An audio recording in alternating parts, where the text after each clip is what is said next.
एक और स्टार्टअप निरोग स्ट्रीट भी है। आयुर्वेद हेल्थ केयर इकोसिस्टम में एक अनूठा कंसेप्ट है।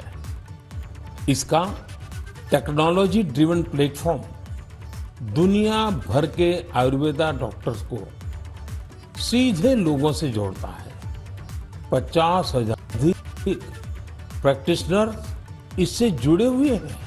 इसी तरह आत्रे इनोवेशन एक हेल्थ केयर टेक्नोलॉजी स्टार्टअप है जो होलिस्टिक वेलनेस के क्षेत्र में काम कर रहा है।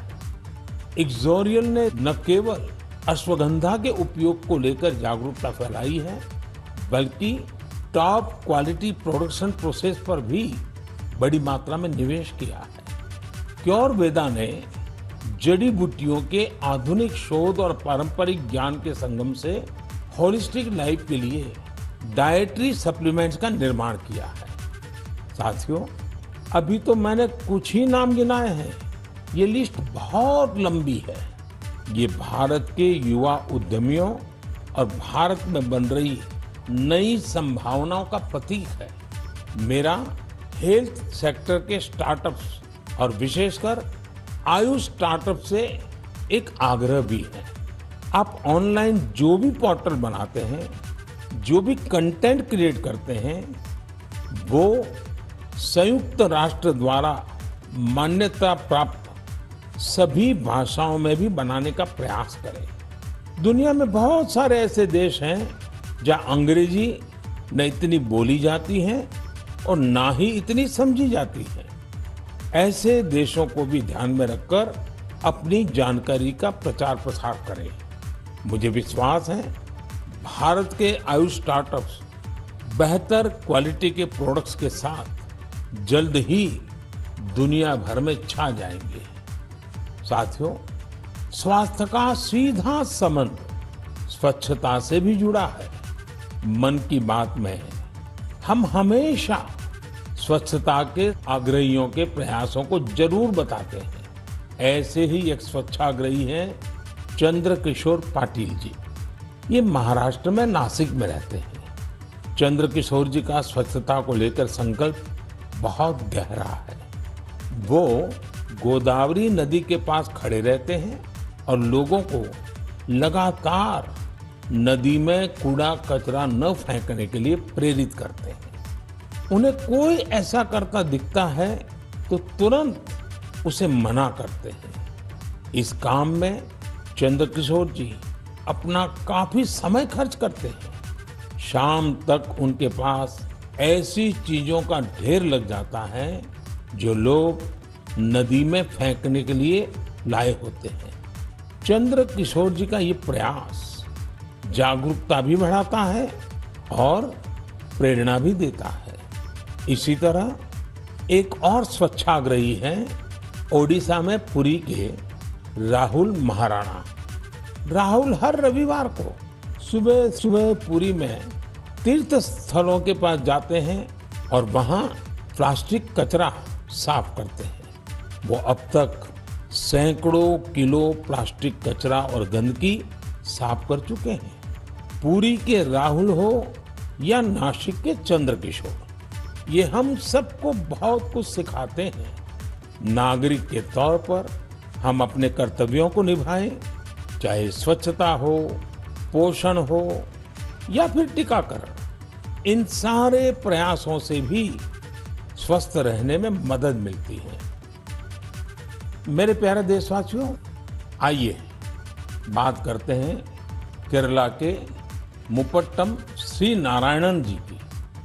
उन्होंने एक प्रोजेक्ट की शुरुआत की है जिसका नाम है pots for water of life. आप जब इस प्रोजेक्ट के बारे में जानोगे तो सोचेंगे कि क्या कमाल का काम है। साथियों, मुपट्टम श्री नारायण जी गर्मी के दौरान पशु पक्षियों को पानी की दिक्कत ना हो, इसके लिए मिट्टी के बर्तन बांटने का अभियान चला रहे हैं। गर्मियों में वो पशु पक्षियों की इस परेशानी को देखकर खुद भी परेशान हो उठते थे। फिर उन्होंने सोचा कि क्यों न वह खुद ही मिट्टी के बर्तन बांटने शुरू कर दे ताकि दूसरों के पास उन बर्तनों में सिर्फ पानी भरने का ही काम रहे। आप हैरान रह जाएंगे कि नारायण जी द्वारा बांटे गए बर्तनों का आंकड़ा 1 लाख को पार करने जा रहा है।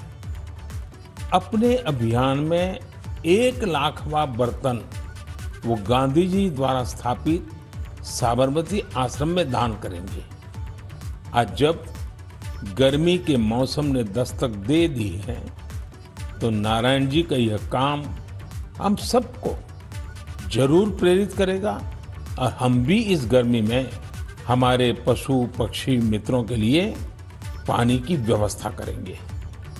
साथियों, मैं मन की बात के श्रोताओं से भी आग्रह करूंगा कि हम अपने संकल्पों को फिर से दोहराएं।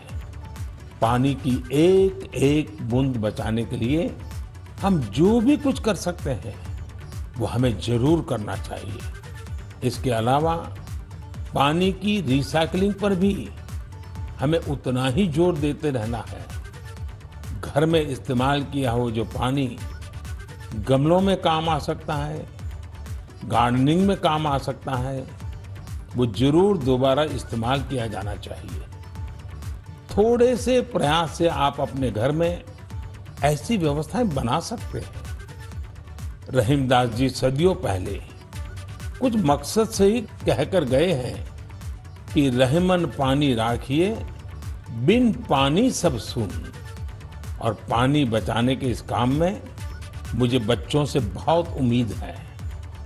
स्वच्छता को जैसे हमारे बच्चों ने आंदोलन बनाया, वैसे ही वो वाटर वॉरियर बनकर पानी बचाने में मदद कर सकते हैं। साथियों, हमारे देश में जल संरक्षण, जल स्रोतों की सुरक्षा सदियों से समाज के स्वभाव का हिस्सा रहा है। मुझे खुशी है कि देश में बहुत से लोगों ने वाटर कंजर्वेशन को लाइफ मिशन ही बना दिया है। जैसे चेन्नई के एक साथी हैं अरुण कृष्णमूर्ति जी। अरुण जी अपने इलाके में तालाबों और झीलों को साफ करने का अभियान चला रहे हैं। उन्होंने 150 से ज्यादा तालाबों, झीलों की साफ सफाई की जिम्मेदारी उठाई और उसे सफलता के साथ पूरा किया। इसी तरह महाराष्ट्र के एक साथी रोहन काले हैं। रोहन पैसे से एक एचआर प्रोफेशनल है। वो महाराष्ट्र के सैकड़ों स्टेपवेल्स यानी सीढ़ी वाले पुराने कुओं के संरक्षण की मुहिम चला रहे हैं। इनमें से कई कुएं तो सैकड़ों साल पुराने होते हैं और हमारी विरासत का हिस्सा होते हैं। सिकंदराबाद में बंसीलाल पेट कुआं एक ऐसा ही स्टेपवेल है। बरसों की उपेक्षा के कारण ये स्टेपवेल मिट्टी और कचरे से ढंक गया था, लेकिन अब वहां इस स्टेपवेल को पुनर्जीवित करने का अभियान जन भागीदारी से शुरू हुआ है। साथियों, मैं तो उस राज्य से आता हूं जहां पानी की हमेशा बहुत कमी रही है। गुजरात में इन स्टेपवेल्स को भाव कहते हैं। गुजरात जैसे राज्य में भाव की बड़ी भूमिका रही है। इन कुओं या बावड़ियों के संरक्षण के लिए जल मंदिर योजना ने बहुत बड़ी भूमिका निभाई। पूरे गुजरात में अनेकों बावड़ियों को पुनर्जीवित किया गया। इससे इन इलाकों में वाटर लेवल को बढ़ाने में भी काफी मदद मिली। ऐसे ही अभियान आप भी स्थानीय स्तर पर चला सकते हैं। चेकडैम बनाने हो, रेन वाटर हार्वेस्टिंग हो, इसमें इंडिविजुअल प्रयास भी अहम है और कलेक्टिव एफर्ट्स भी जरूरी है। जैसे आजादी के अमृत महोत्सव में हमारे देश के हर जिले में कम से कम 75 अमृत सरोवर बनाए जा सकते हैं। कुछ पुराने सरोवरों को सुधारा जा सकता है, कुछ नए सरोवर बनाए जा सकते हैं। मुझे विश्वास है आप इस दिशा में कुछ न कुछ प्रयास जरूर करेंगे।